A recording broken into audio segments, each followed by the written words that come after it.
Hello there. Oh, a little oily. Okay. Woo.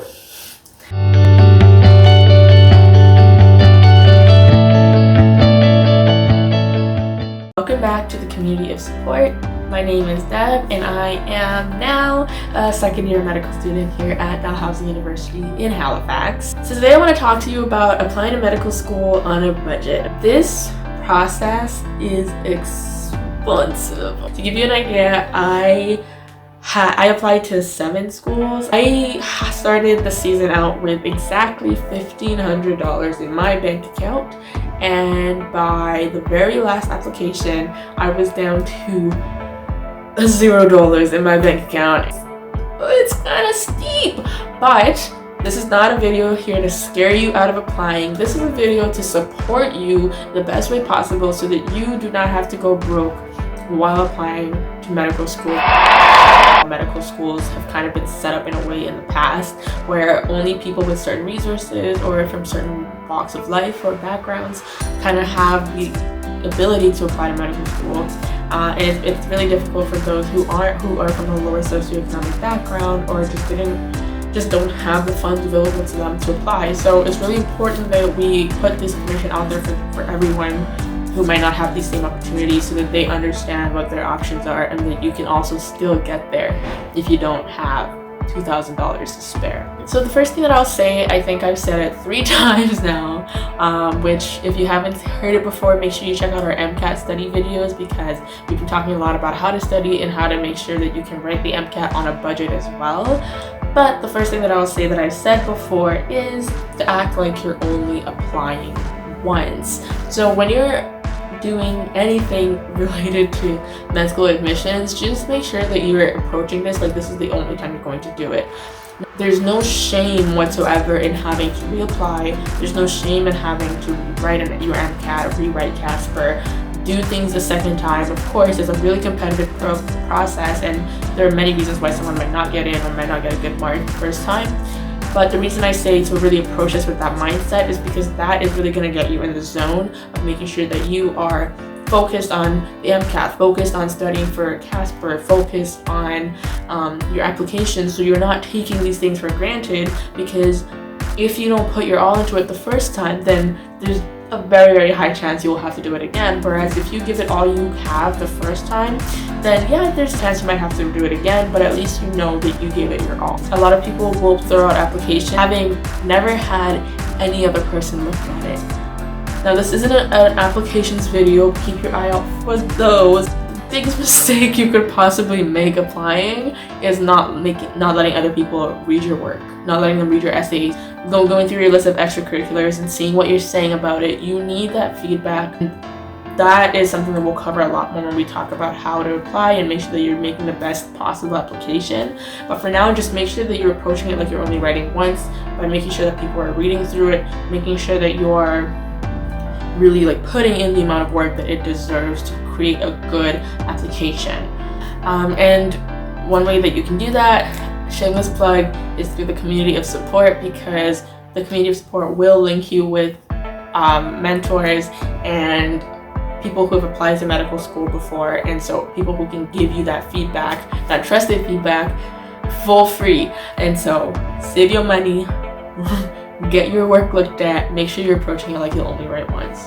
And on that same note, let's talk about planning ahead. So you want to make sure that you are approaching this months in advance, already having an idea of what you need to do, okay? Because some of these programs, like I just mentioned, the community of support program where they match you up with mentors, you have to apply for some of these things ahead of time.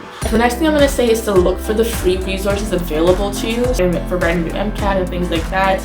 If you're talking about Casper, the community of support actually has a free Casper course that they run every year that I actually took part in. I think I could only even attend 2 out of 3 of the classes because I had to write my Casper a week earlier, and it still was amazing, and it really, really helped me, and I didn't have to pay some exorbitant amount to some Casper training company. I think it was once a week for 3 weeks, and I was able to do relatively well in the Casper, or at least I think I did. So yeah, make sure that you're looking around for those resources like that. If you don't have access to things like that, you might also want to look at your school. Most universities will have a writing support office of some sort. So like it's an office where you go and there are professionals who work for the school who literally are supposed to look through your writing, or maybe you can go to your academic advisors and ask them what is available to you, because that's another place you can go to for free resources. Those are people that might actually be able to look through your application and give you feedback, or link you with other students who can help you as well. So really just like search around, really rack your brain, go speak to an advisor and lay it all out and see what free resources are available to you, because I think a lot of people, especially in undergrad, don't take into account how many resources you actually have and how much these things can help you in the future. So don't be afraid to really tap into those, because the more that you can get free, the less comes out of your bank account. Another free resource that everyone should really know about though is the e-assistance program for applications. It really does make a huge difference. So I'll link that below, but those are the kind of resources you should be looking into and making sure that you're planning ahead and meeting the deadlines for those so that you're able to save as much money as possible. And the last tip I'm gonna give is an important one. This will come up again when we talk about applying to schools, but listen closely. Only apply to schools where you feel like you have a chance. Let's break that down, okay? So first of all, I will always say that, you know, if you meet the requirements for school, it makes sense to apply, and I get that. I always tell people that. But if you have a limited amount of money in your bank account and you need to be deciding between schools, you do not need to shoot your shot at every single school. You want to take a look at who you are. You want to look at your stats. You want to look at where you actually have a good chance of getting into. There are some schools that I applied to where, I mean, I met the requirements on paper, but clearly I was not getting in. These schools had like a clear list on their website of what makes you a competitive applicant, and as much as I know that I'm smart, whatever things work out, underdogs rule sometimes, there's certain schools I should not have applied to, knowing full well that I did not have a chance of getting in. And it's kind of hard to it's a hard pill to swallow sometimes, but if you're in a position to apply, there are going to be other schools that are better suited for you. I think that's just a way to save money. Like, I felt like I threw away a lot of money, and if you have the money and you think that it's worth taking the chance, then do. But if your funds are limited, do not throw them into schools that you don't feel like you have a chance at. Make sure that you're really being objective about it, and you're looking at where you have the best chance. You're looking at what schools you are competitive for in terms of your statistics and also just your extracurriculars. So I hope that I really covered everything. If there are any other tips that you can think of that you've used in the past that you want to share with our fellow community of support, make sure you put that in the comments below. If you haven't yet, click the links below and learn more about the community of support.